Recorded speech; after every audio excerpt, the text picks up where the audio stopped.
Oke, Assalamualaikum warahmatullahi wabarakatuh.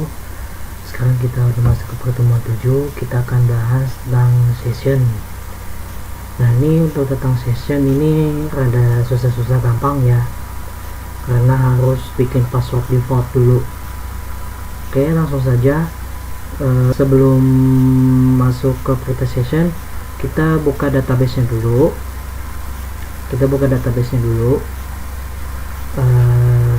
Database di php-admin maksudnya.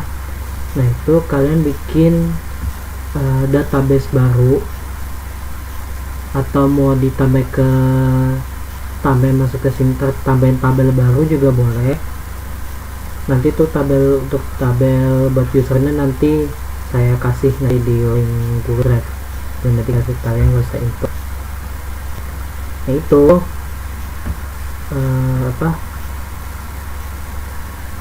kalau bikin tabel udah pada tahu caranya ya lah ya. Kalau bikin tabel juga sama. Nah, nanti saya kasih tabelnya kalau nggak mau ribet. Nah,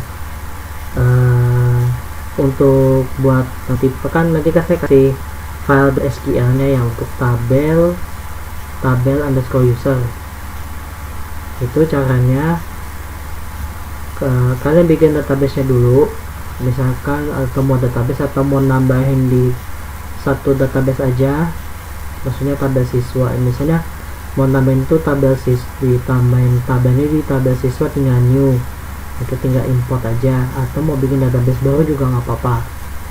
Tapi kalau bikin database baru, nanti di database.php nya itu di bagian database itu diganti, jadi nama tabelnya itu tabel yang nama database-nya pakai yang login. Tapi saya saranin aja di satu database aja, kayak nih Taspero ini kan satu database ada beberapa tabel kan. Nah, kayak gitu aja, soalnya biar gak bentrok. Kalian mau taruh di tabel mahasiswa, kan ada mahasiswa 2 nih. Ini kan tabel untuk buat lihat hasil data dari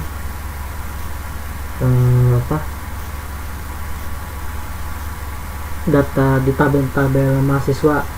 Nah, tabel user masukin aja ke satu database ini, mau tabel mahasiswa atau tabel siswa juga nggak apa-apa, itu tergantung dari database kalian. Nah, nanti saya kasih file SQL nya, atau kalian mau bikin sendiri juga nggak apa-apa, tapi saya mau jelasin dulu kalau mau import dari yang saya kasih file SQL nya. Nah, caranya kan kalian udah download file SQL nya. Nah, caranya kalian pas misalnya kalian mau tambahin tabel siswa di sini. Nah, kalian mau nambahin tabel baru, tabel yang saya kasih, itu kalian klik import, terus pilih choose file. Nanti kalian cari file SQL yang telah kalian download. Habis itu kalian klik go. Tadi kalau keluar di biasanya kuning atau apa, itu database udah ke add. Kayak gitu ya. Tapi sasarannya satu database untuk beberapa tabel, jadi satu database bisa lebih dari satu tabel. Karena kalau nggak gitu takutnya waktu itu, ini kebetulan saya pakai punya teman saya, kalau saya errornya karena mungkin nggak saya gabung di sini. Jadi saya pakai teman saya aja. Nah, kalau untuk yang manual, cara manual atau kalian mau bikin sendiri, caranya sama. Kalian bikin tabel buat loginnya di satu database aja. Misalkan kalian ada tabel mahasiswa nih. Nah, kalian bikin tabel buat login usernya di database itu aja. Bikin tabel untuk loginnya di database itu aja, jangan bikin baru. Kalau bikin baru takutnya error. Oke, habis itu kalian bikin, saya ambil contoh di sini. Kalian bikin tabelnya sebanyak 3 atribut. Itu ada ID user atau ID user juga boleh, username sama password. Untuk username itu tipe datanya varchar 25, panjang datanya 25, passwordnya juga varchar, yaitu 255. Oke, setelah itu kita masuk ke codingan. Nah, kita bikin dulu untuk di sebenarnya kita ke database dulu. Nah, yang saat ini saya database pakai yang database satu aja. Kalau database siswa aja gitu. Jadi satu database bisa muat 2-3 tabel biar nggak bentrok, biar nggak ada yang miss maksudnya. Terus habis itu kita ke autoload ya, masuk ke autoload di line 61 kan masih database ya, kalian tambahin sini session. Saya besarin dulu, kalian tambahin session di sini. Oke, ini auto di autoload. Ini di database juga yang tadi saya jelasin sebelumnya. Ini di autoload, ini di config gak ada ya, config aman. Nah, yang ini di routes itu kalian default controllernya ganti jadi login. Jadi kalian atau umpamanya kalau kalian mau buka tabelnya itu harus login dulu. Berarti kalau default controller, berarti kalau default controllernya login, berarti yang nanti akan kebuka itu untuk file PHP yang login. Dan setelah ini rubah jadi login, kalian bikin controllernya file login.php di folder controllers. Ini saya buka, nanti seksi juga. Oke, kalian bikin codingannya nanti saya kasih juga. Habis itu kalian nanti juga bikin untuk login di view, untuk form yang isi form login. Ini buat apa? Buat ngontrolinnya kalau dia passwordnya bener gimana, kalau passwordnya salah gimana. Kalau yang bedanya sama ini untuk bikin formnya. Ini form di login PHP views. Nanti saya bikin folder biar nggak ketukar-tukar. Kalau kedua ini kan jadi rancu. Oke, nanti saya kasih folder asetnya juga. Soalnya ini kan dalam bentuknya desain soalnya. Nah, itu kalian bikin aja. Ini nggak usah dikotak-katik, dia biarin aja. Yang ini juga nggak usah dikotak-katik, kalian kopas aja atau download aja nggak apa-apa, tinggal kalian masukin. Terus harus dia bikin login yang bawa controller sama yang login di views. Terus kita bikin di kalau di teman saya kan contoh .php, berarti kalau di kalian tuh content web. Nah, di content web kalau teman saya seperti ini nggak ada sih, nggak ada. Tapi kalau mau tambahin if, jadi kalau if dia loginnya benar, maka masuk ke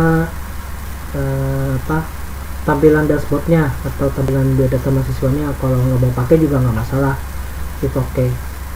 Karena kan di sini kan nggak ada, tapi kalau mau pakai nggak apa, mau nggak juga nggak apa-apa, sama aja. Ya berarti kan buat munculin fungsi loginnya.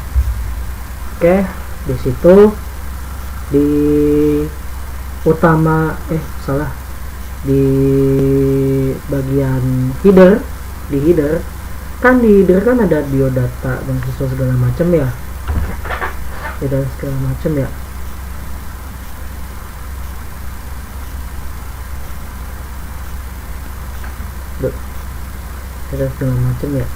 Nah, itu kalian tambahin button satu lagi untuk logout.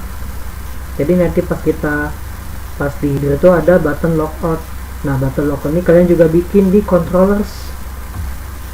Nah, ini controllers nanti saya masukin aja deh untuk file logout.php. Ini untuk codingan file logoutnya. Ini headernya kalian tambahin yang ini nih kalian tambahin. Dan di situ kalian codingin aja gitu. Ya udah, untuk hasilnya nanti saya kasih username dan password di file.txt ini.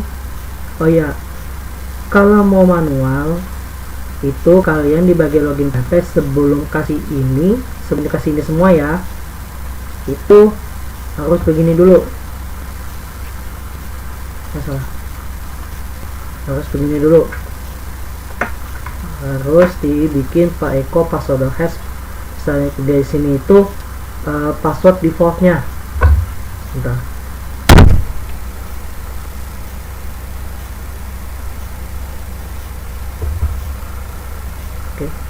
Oke, lanjut. Ini dibikin itu codingannya echo password underscore hash.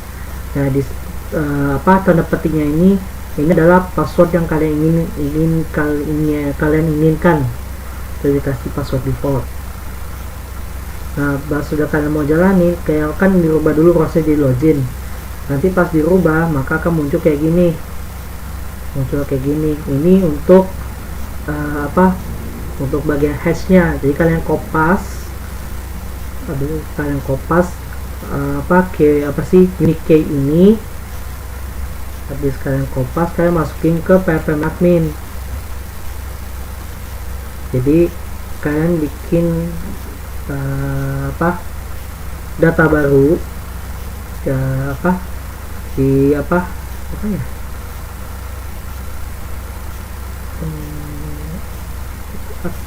ini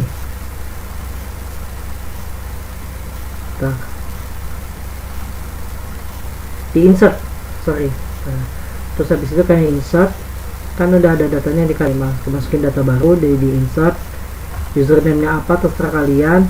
Nah, passwordnya diambil yang dari kode unique key tadi, yang ini ya, biar kopas kalian masukin ke sini, terus kalian save ke kalian go alias save.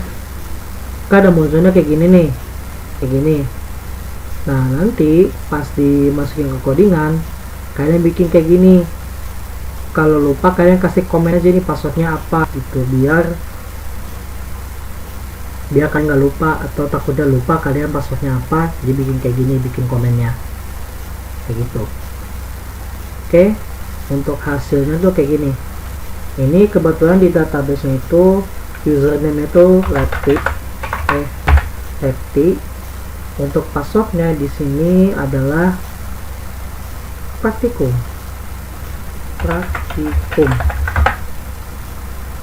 Mau di enter, mau tekan login juga nggak apa-apa. Pas kalian tekan login, nah langsung keluar kan. Nah, kayak gini lah hasilnya. Ini data mahasiswa ya, di home. Nah, ini home kan buat nambah data baru, data mahasiswa. Ini tabelnya. Nah, ini kan ada button logout nih, button logout. Kalian pas get logout, balik lagi ke tampilan admin login. Oke, mungkin sekian itu video hari ini. Kurang lebih mohon maaf. Assalamualaikum warahmatullahi wabarakatuh.